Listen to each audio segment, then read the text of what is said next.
Hi everyone, this is Ari Moshe Wolf, and I want to speak a little bit about a few interesting themes emerging right now in the inner and outer cosmos. Venus is just entering Virgo, and if you actually connect with the flow of Venus, pretty soon you're going to begin to see Venus in the night sky as an evening star. And at the same time, Mars is emerging in the morning sky as a morning star. So there's a very interesting flow right now happening with Mars and Venus.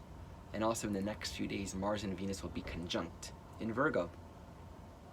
Right now, Venus is moving towards Mars, and then Venus will pass Mars. So I want to speak about these themes a little bit. When we tune into Venus, we're essentially at the core of it. Before we even look at the idea of relationship, the foundation of Venus is our inner relationship to ourself. It's how spirit, eternal, unformed consciousness, embodies itself within flesh. And the symbol for the Venus is the circle on top of the cross, spirit on matter. And for all of us souls here in this human body, there's an impelling, instinctual, biological movement to survive. Know our values, know our needs, know what does it mean for me to be here, to be alive, to have a relationship to my physical life, my resources, my values, my body. This is what we call self-esteem. Without a healthy sense of self-esteem, there isn't really the ability to consciously engage with the world around us, with our senses, with our tactile experience, food, water, shelter. We need a fundamental ability to receive, to essentially be in relationship to our body, our own sensations, and to the world around us. And this is what extends into what we call other people. We all fulfill various needs in our lives through intimacy, through relationship. And so then Venus really speaks to this whole journey of how do we engage relationship consciously in a way where everyone's being served, giving according to what is needed, what is wanted, while being in harmony with oneself. We learn how to ask for what we need. We learn how to be in dynamic dance with the journey of giving and asking and sometimes not giving, sometimes saying no. We do this with food. We do this with all things that relate to our sensual reality. Venus at the essence is really about harmony. And harmony is this beautifully poetic concept, which I define as how we are in relation to this present moment via that which we have, that which is arising right now, in a way that is in resonance, feeds, nourishes that which we are without taking or depleting or superficially filling and adding. Because the higher octave of Venus is Neptune. Neptune speaks to the inherent harmony of life, that this moment is perfect, that life is harmonious. There's an inherent unity in existence. And that's something we can connect with on a deep knowing within us. But when it comes to the relational, relative sphere of our lives, our physicality, our human relationships, in a way we're always striving towards that perfection. We're learning how to dance with the fluctuations and the current of our reality, of our relationships, of our physicality. So we're learning harmony, we're learning balance. We don't really achieve it as like a finite state of like, everything's balanced. It's something we're dancing with. It's like, okay, feeling and sensing what's here now, giving and extending and sharing and reaching out to support what's needed, but at the same time still staying here. It's such a delicate journey. I mean, there's no other way to describe Venus than art, than poetry, than beauty. Beauty itself. With the Venus journey, we learn how to be in grace. We learn how to move and stay embodied as life offers its various fluctuations and changes in our physical and relational lives. But it's an engaging process. it is not just, having a conceptual knowing of oneness and harmony. It's an actual relationship to have with life.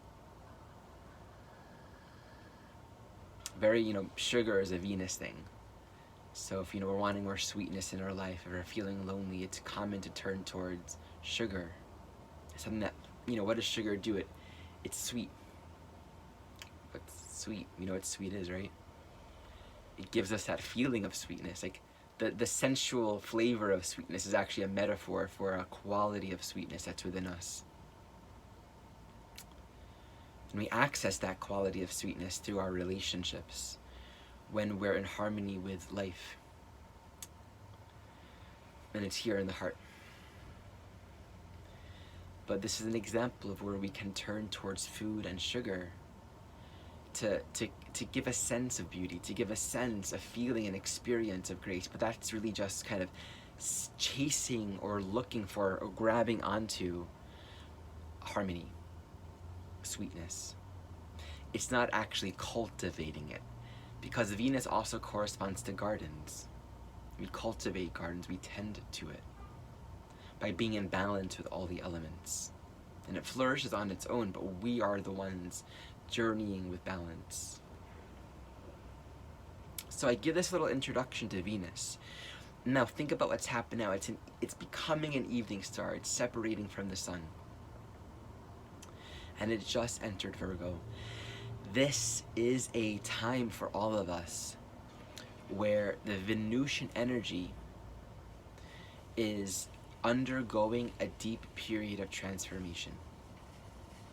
Undergoing this really intimate period of clarifying and refining what are my essential needs. If I meet these needs in my heart, not as a lack, a thing to stress or worry about, but I meet it in here with gratitude, with embodiment, with consciousness. What can I do right now to begin to manifest those needs? And Virgo really asks us to be intentional, attentive to detail. What can you do? What can you work on right now? This is a time to really take responsibility for the tasks at hand. And in our relationship life, we can't rush into harmony. We can't rush into safety. We can't rush to open the heart, our own hearts, other people's hearts. But what is the next step? What does tending to the garden of our relationships, our relations, what does that look like right now? And Virgo can often be overwhelmed with a flooded sensation of too much. Like Venus in Virgo can just get overwhelmed and feel like there's too much to do, too much to organize, too much to manage. And so the invitation here is to just start. But not just start beautifully. With breath, with gentleness, with grace. Because that's what Venus is really about. We don't create harmony, we dance with it, right? We recognize it, we accommodate, we open up to it in our movements. We're not achieving it.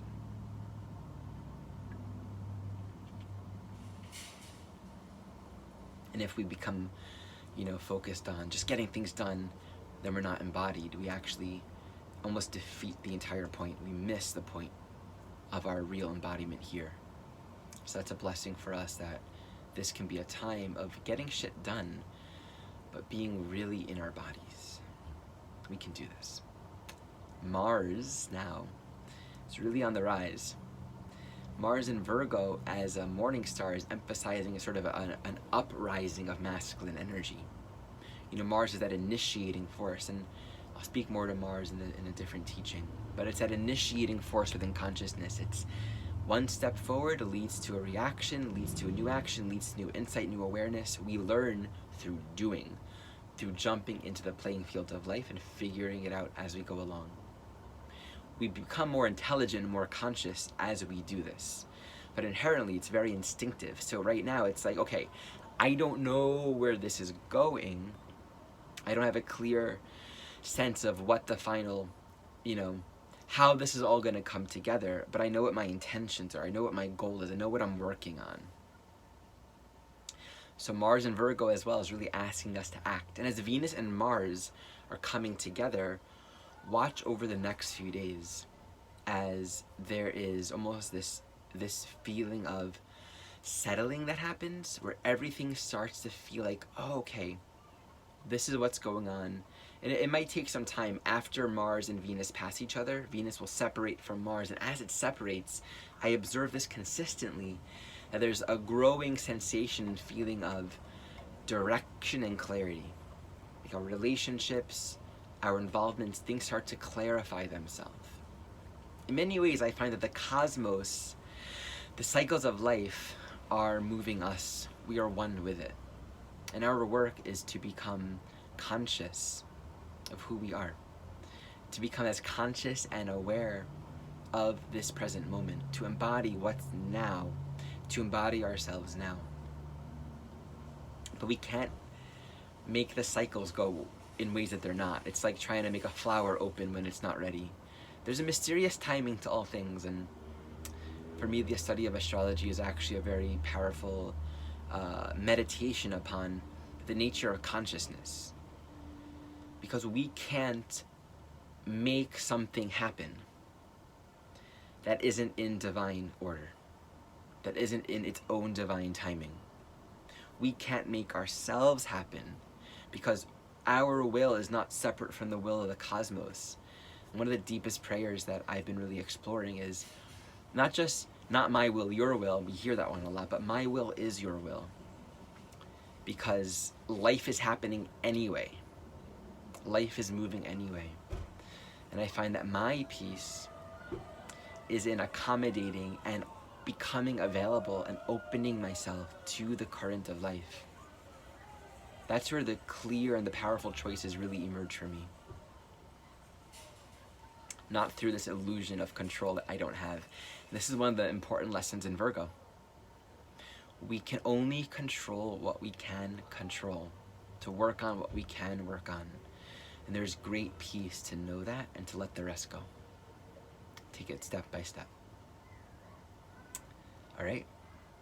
And I'll share one more thought. As Mars and Venus progress, they're going to square Jupiter, they're going to oppose Neptune.